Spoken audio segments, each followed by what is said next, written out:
En este nuevo episodio de Los Tesoros Paralelos vamos a hablar de una banda argentina, una banda que tiene mucha historia y a su vez también no tan larga, ¿no? Esa historia, porque estamos hablando de una banda que ha editado solo un disco hasta la fecha, y es un disco que estuvo descatalogado décadas, hasta hace unas pocas semanas, ¿sí?, que fue reeditado por Fonocal, ¿sí?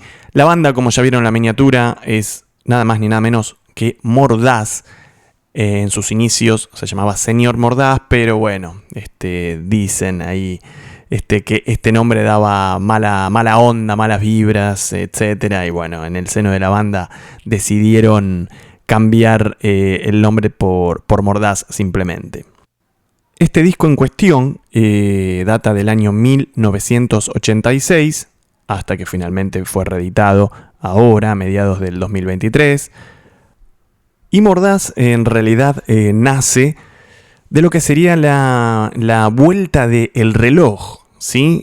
Con el disco La Esencia es la Misma en 1983, y que en esa vuelta a la actividad, por lo menos discográfica de la banda, algunos de los integrantes nuevos de aquella formación clásica del Reloj, de los dos primeros discos, contenían a Petty Guelache en la voz y a Daniel Telis en la guitarra. Bueno, estas dos personas luego se van del Reloj y deciden formar Señor Mordaz para después, como ya dijimos, pasar a llamarse simplemente Mordaz.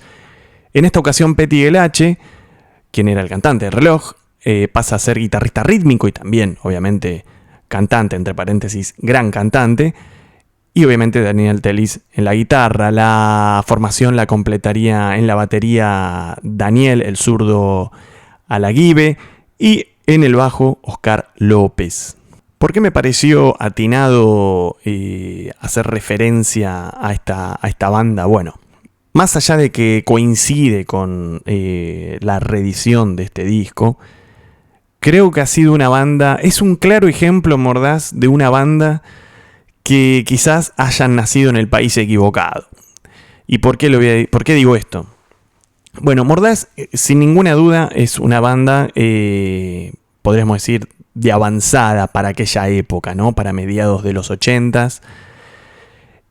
Musicalmente contemporánea ya de lo que comenzaba a gestarse como lo conocemos hoy como metal progresivo.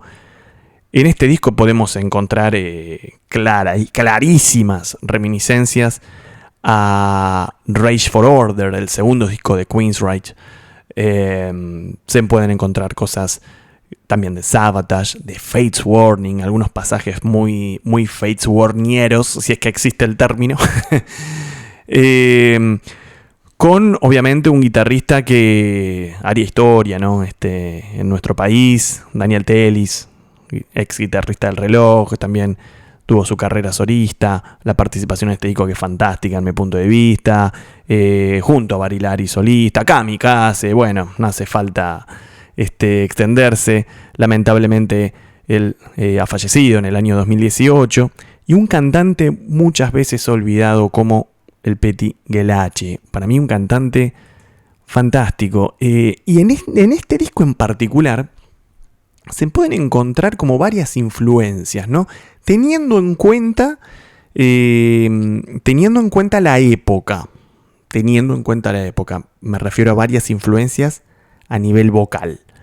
Hay, digamos, una región de su registro que, por las melodías y la interpretación que usan en sus canciones, sobre todo en el primer tema del disco, ¿sí?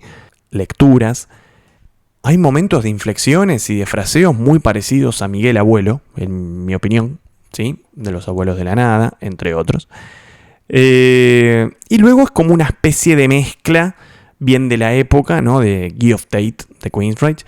Y yo le encuentro un timbre parecido y algunos recursos ahí en los agudos a John Lawton, ¿sí? El segundo cantante de Uriah Heep, que bueno, no es de esa época, ¿no? Uriah Heep es de los 70s, pero bueno, es como, yo le encuentro esos tres puntos a este cantante, y obviamente estamos hablando de tres grandísimos cantantes y un intérprete fenomenal como fue Miguel Abuelo, ¿no?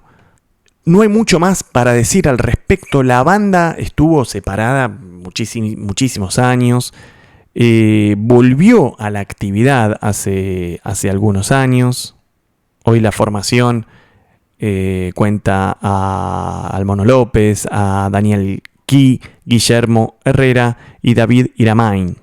Es un disco que trata tópicos sociales, propio, ¿no? Ese sello tan característico del metal argentino. Y sin ninguna duda fue una banda, como decía antes, que quizás en otro momento o en otro contexto social hubiese trascendido más. Lamentablemente esta banda no le ha ido muy bien. El sonido del disco, propio de esa época, digamos, no le quiero caer con el peso a los integrantes de Mordaz o al productor en particular de este álbum, porque en esa época no había productores de metal en la Argentina.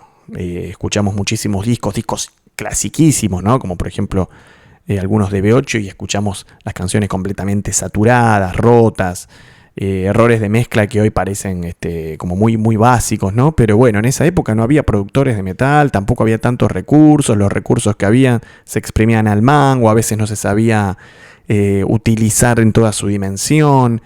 Los productores, los ingenieros de sonido no tenían mucha noción de cómo tenía que sonar una banda de metal o de hard rock, ¿sí? Estaban más vinculados a otros estilos.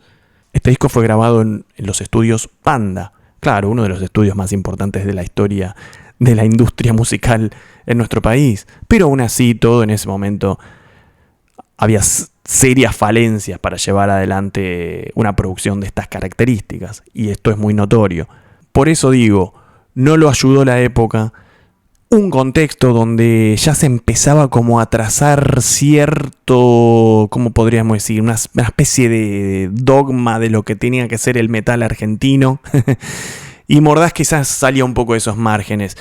Quizás no, salía completamente de esos márgenes en términos musicales. Bueno, después había un discurso entre filosófico y social que seguía un poco esa línea, ¿no? Pero de lo musical, claramente esta banda iba a buscar otra cosa, sin ninguna duda. Recomiendo ampliamente este disco que fue reeditado porque creo que no muchas personas conocen este álbum y vale la pena porque este disco tiene más de 30 años y fue contemporáneo de los que hoy son referentes del metal progresivo mundial.